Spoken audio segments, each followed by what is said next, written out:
মেয়েদের সবথেকে বড় বাধা কি বলে মনে করেন? মেয়েরা জীবনে এই দেশে প্রতি পদে পদে বাধাগ্রস্ত। ঠিক আছে? আপনি রাস্তায় দাঁড়িয়ে টং দোকানে ১ কাপ চা খান, আপনাকে বলবে অমুকের মেয়ে রাস্তায় দাঁড়ায় টং দোকানে চা খাইতেছে। ঠিক আছে? আপনি একটা পুলিশ হন, মেয়ে হয়ে আবার পুলিশ। আপনি একটা আ আ প্রিপারেশন নেন। আপনি একটা ধরেন একটা ছেলে ধরেন একটা বিসিএস এর জন্য বারবার পরীক্ষা দিচ্ছে, হচ্ছে না। ফ্যামিলি থেকে বলতেছে, "তুমি টাকা নাও, তুমি পয়সা নাও। আমি তোমাকে আবার টাকা দিচ্ছি, তুমি আবার কোচিং করো, পড়ো।" একটা মেয়ে কিন্তু সেই সুযোগ পায় না। একবার ফেল করছো তোর বিয়ে, তুই বিয়ে করে ফেল। অন্য কেন ধ্বংস করতেছিস? আমারও তাই।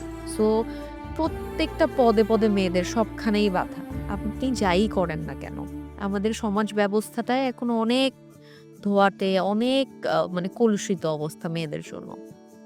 আশাবাদী যদি কোনোদিনও ঠিক হয়।